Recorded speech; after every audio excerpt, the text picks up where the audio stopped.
Hi friends, welcome back.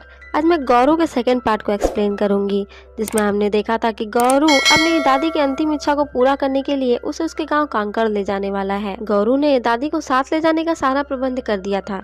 Gauru जानता था कि लंबरदार दादी को साथ ले जाने की बात नहीं मानेगा, क्योंकि सभी जानते हैं कि दादी बस 2 महीने ही रहेगी और अगर वो साथ गई तो रास्ते में ही मर जाएगी। इसलिए गौरू लंबरदार से कह देता है कि दादी और गौरी उसके बुआ के घर तक जाएंगे, जो कि रास्ते में ही पड़ती है। उन दोनों को बुआ के पास छोड़कर वो भेड़ों को लेकर उनके साथ आगे जाएगा। अब सभी गौर पर निकल जाते हैं और शाम तक गौरू के बुआ का गांव भी आ जाता है और लंबरदार भी रात यहीं बिताने का कहता है और गौरू को दादी और उसकी बहन को अपनी बुआ के घर छोड़ाने को कहता है। पर गौरू उन्हें अपने डेरे से थोड़ी दूर ले जाकर बिठा देता है और कहता है कि वो जाएगी तो उसी के साथ, पर वो उनसे 4-5 खेत पीछे चलेगी, जिसे कि वो लंबरदार को दिखनी नहीं चाहिए। इस तरह से वो भी उनके साथ माड़वा तक पहुंच जाएगी। बूढ़ी दादी भी इसके लिए मान जाती है। अब दूसरे दिन से ही गौरू लंबरदार के साथ झुंड में रहता है। साथ ही वो अपनी नज़र पीछे की तरफ भी बनाए रखता है कि उसकी दादी पीछे आ रही है या नहीं। रात में गौरू अपने हिस्से की रोटी भी छुपाकर टॉयलेट जाने के बहाने दादी के पास आ जाता है और उन्हें और गौरी को खाने के लिए देता है और थोड़ी देर में वापस भी आ जाता है। पर यहाँ दिक्कत तब हो जाती है जब लंबरदार गधे की आवाज़ सुनता है। उसे लगता है कि उसका कोई गधा झुंड से पीछे रह गया है, पर जब वो देखने के लिए जाता है तो वहाँ दादी और गौरी को देखता है। इस पर लंबरदार गौरू पर नाराज होता है। तब दादी लंबरदार से कहती है कि जब उसका पोता इतना छोटा होकर इतनी हिम्मत कर सकता है तो क्या वो थोड़ी सी हिम्मत दिखाकर उन्हें भी अपने साथ नहीं ले जा सकता है।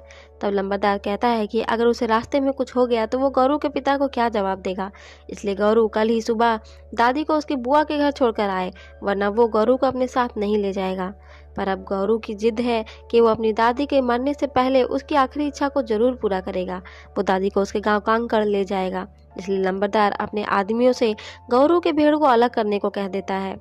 गौरू इससे थोड़ा परेशान हो जाता है, पर वो सोचता है कि अलग होने के बाद भी वो लोग अपनी भेड़ों के साथ लंबरदार के झुंड के पीछे पीछे ही चलेंगे। पर सुबह वो होता है जो गौरू ने सोचा भी नहीं था।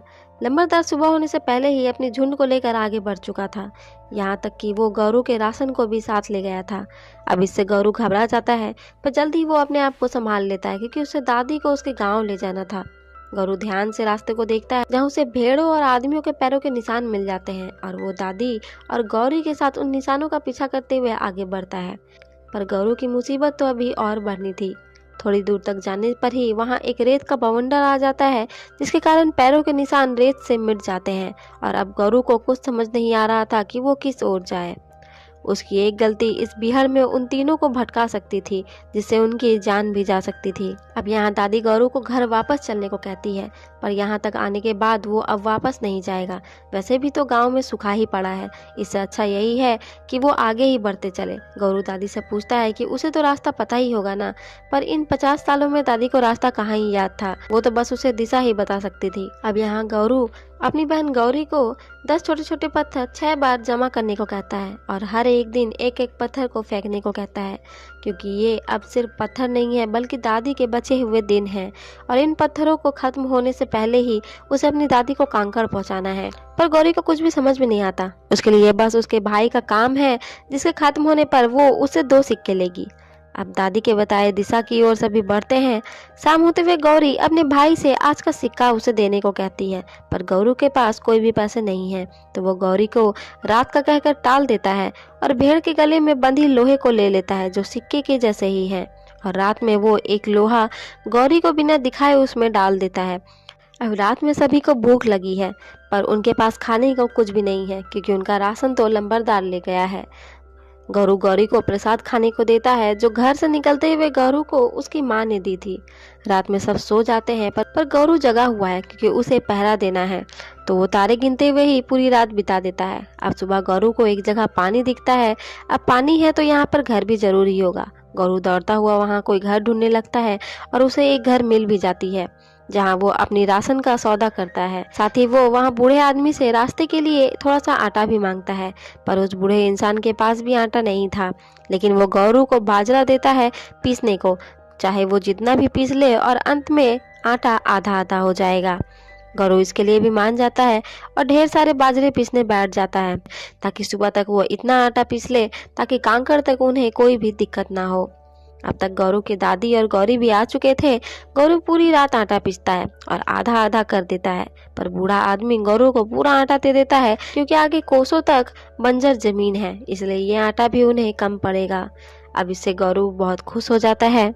अब गौरू बूढ़े आदमी से अगले गांव के बारे में पूछता है क्योंकि उसे अपने रेडियो में बैटरी डलवानी है। बूढ़ा आदमी बताता है कि यहाँ पहला गांव ही अब 15 दिन के बाद आएगा। अब गौरी भी 60 पत्थरों में से एक पत्थर को फेंकती है और तीनों ही अपने सफर पर निकल पड़ते हैं। काफी दिन बीत जाते हैं उन्हें चलते हुए, और आखिर में गौरू दादी से पूछता है कि उसे लगता है कि वो गलत रास्ते पर हैं, क्योंकि बूढ़े आदमी तो कहा था कि पहला गांव 15 दिन के बाद आ जाएगा, पर यहाँ 15 दिन से भी ऊपर हो चुके हैं, पर उन्हें अब तक गांव तो क्या झोपड़ी भी नहीं दिखाई दी है। अब दादी कहती है कि लगता है कि वो गलत रास्ते में आ गए हैं, लगता है उसका अंदाजा गलत हो गया है। अब ये सुनकर गौरू भड़क जाता है कि दादी अब तक अंदाजे पर चल रही थी, क्योंकि उसके जानवरों ने 3 दिनों से पानी नहीं पिया है और मैडम को भी अगर कल तक पानी नहीं मिला तो वो भी मर जाएगी। अब यहाँ गौरू को पता चलता है कि दादी को तो दिखाई ही नहीं देता है। वो ये चश्मा इसलिए लगा कर रखती है क्योंकि ये उसे गौरू के दादा ने दी थी 5-5 भेड़ों को बेचकर, जब उसकी नज़र कमजोर हो गई थी। दादी बताती है कि गौरू के जन्म से ही उसे साफ साफ दिखना बंद हो गया था। उसे बस गौरू के बचपन का चेहरा ही याद है, बड़ा होने पर गौरू कैसा दिखता है उसे नहीं पता है। गौरू भी कहने लगता है कि जब उसे दिखता ही नहीं है तो वो उसके साथ आई ही क्यों है, क्योंकि वो ना तो उसके गांव को ही देख पाएगी ना ही अपने भाई को, तो वहां जाने का फिर फायदा ही क्या हुआ। अब रात तक गौरू शांत हो चुका था। दादी रोने लगती है और कहती है कि वो और गौरी उसे और भेड़ को यहीं छोड़कर भाग जाएं, वरना उनके साथ साथ वो भी मारे जाएंगे। पर गौरू दादी को समझाता है और कहता है कि उसे गलत रास्ता मंजूर है, पर वो चलेंगे एक ही रास्ते पर। गौरी को भी गौरू किसी तरह से बहलाता है और सुबह सभी वापस से चलने लगते हैं, पर रास्ते में कठिनाइयां और भी बढ़ने लगती है। बिना पानी के अब जानवरों ने भी हिम्मत हार ली थी, वो आगे नहीं बढ़ रहे थे। इसकी एक भेड़ जो बच्चा जनने वाली है वो आगे नहीं बढ़ रही थी। गौरू बहुत कोशिश करता है पर भेड़ आगे नहीं बढ़ती है। दादी गौरू को बताती है कि वो बच्चा जनने वाली है, इसलिए वो उसे वहीं छोड़ दे वरना वो भी मारी जाएगी। तब गौरू उसे गले लगाता है और उसे वहीं छोड़कर आगे बढ़ जाता है। पर थोड़ी ही दूर जाने के बाद वो अपनी भेड़ को वापस लेने चला जाता है, क्योंकि वो अपनी भेड़ों को अकेले मरने नहीं दे सकता है। वापस जाने पर गौरू देखता है कि उसके भेड़ ने बच्चे को जन्म दिया है। अब सभी वापस आगे बढ़ते हैं। आगे रास्ते में उन्हें डाकू मिलता है जो बहुत प्यासा था। दादी के मना करने के बाद भी गौरू अपनी बची हुई पानी पिला देता है। दादी गौरू से कहती है कि अब वो डाकू होश में आकर उन्हें मार देगा, पर डाकू ऐसा नहीं करता है। बातों ही बातों में जब गौरी को पता चलता है कि डाकू पढ़ना जानता है तो वो उसे दादी के भाई के लिखी चिट्ठी पढ़ने को देती है, जिसे सुनकर दादी के साथ साथ डाकू के भी आंखों में पानी आ जाता है। भाई बहन के प्यार को देखकर डाकू उन्हें आगे रास्ते तक छोड़ने जाता है जहाँ तक वो जा सकता था, जिसके बाद वो उन्हें कुएं का रास्ता बता देता है, जिससे कई दिनों के बाद सभी को पानी पीने के लिए मिलता है। गौरू जल्दी जल्दी अपने भेड़ों को पानी पिलाता है, पर ऊपर खड़ी मैडम अब दम तोड़ चुकी थी। गौरू मैडम के पास भी पानी लेकर जाता है, पर अब बहुत देर हो गया था। अब गौरू वापस से हताश हो जाता है कि अब वो दादी को आगे कैसे ले जाएगा। तब गौरी उसे दादी के लिए हाथ गाड़ी बनाने को कहती है, और तब गौरू किसी तरह दादी के लिए गाड़ी बना लेता है और उसे लेकर डाकू के बताए रास्ते पर निकल पड़ता है और जल्द ही कांकड़ पहुंच जाता है। पर गांव पहुंचने से पहले ही गौरू दादी को वहीं छोड़कर रेडियो की बैटरी लेने चला जाता है। पर गौरू यहाँ अपनी दादी के चश्मे को बनवाने आया था ताकि उसकी दादी अपने गांव और अपने भाई को देख सके। पैसे ना होने के कारण दुकानदार उसे अपने रेडियो देने को कहता है, पर अब तक गौरी भी यहाँ आ जाती है और उसे अपने पैसे देने लगती है, पर दुकानदार देखता है कि उनमें बस लोहे हैं। गौरी समझ जाती है कि उसका भाई अब तक उसे झूठ कह रहा था, पर गौरू उसे अपनी मजबूरी बताता है कि अगर वो उसे झूठ नहीं कहता तो गौरी उसके साथ यहाँ तक नहीं आती। गौरी भी अपने भाई की बात समझ जाती है, जिसके बाद रेडियो के बदले वो दादी का चश्मा ले लेते हैं और दादी के पास आ जाते हैं और उन्हें कांकड़ गांव ले जाते हैं, जहां पहुंचकर दादी बहुत खुश होती है। अब गौरू दादी को उसका चश्मा देता है जिससे कि वो अपने गांव को अच्छे से देख सके, पर दादी की जिद है कि वो यहाँ से गई घोड़ी पर थी तो वापस भी घोड़ी पर ही लौटेगी। अब गौरू गाँव में घोड़ी ढूंढने निकल जाता है जो कि दादी के भाई के पास ही थी। अपनी बहन के पोते को देखकर वो बहुत ही खुश होता है।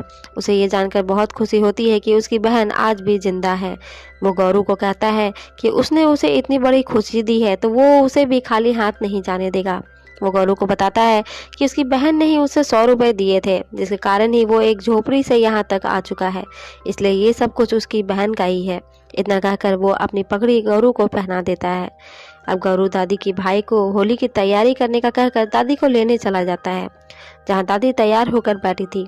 तब गौरू दादी से कहता है कि वो अपने भाई से मिल ले, पर वो यहाँ ज़्यादा दिन नहीं रुके, क्योंकि वो यहाँ से अकेला वापस नहीं जा पाएगा, क्योंकि गौरू जानता है कि 2 महीने हो चुके हैं और अब दादी के पास ज़्यादा समय नहीं बचा है। दादी गौरू से कहती है कि वो तो अकेला ही आया था, वो तो बस एक लाश थी। पर गौरू कहता है कि कम से कम वो उसके साथ तो थी, पर वो यहाँ से वापस अकेला नहीं जा सकेगा। जिसके बाद तीनों गांव के अंदर जाते हैं, जहां दादी का भाई अपनी बहन के आने की खुशी में होली खेल रहा था। इस खुशी में सारा गांव रंग चुका था, जहां सालों बाद एक भाई बहन एक दूसरे से मिले थे और आखिर में गौरू ने वो कर दिखाया था जो कोई सोच भी नहीं सकता था। उसने अपनी हिम्मत और साहस से सैकड़ों कोसों का सफ़र करके अपनी दादी की आखिरी इच्छा को पूरा कर दिया था। जिसके साथ ये मूवी यहीं ख़त्म हो जाती है। तो फ्रेंड्स, कैसी लगी आपको गौरू की एक्सप्लेनेशन? अगर वीडियो पसंद आई हो तो प्लीज़ वीडियो को लाइक शेयर कमेंट ज़रूर करें। मिलते हैं अगले वीडियो पर, तब तक के लिए बाय।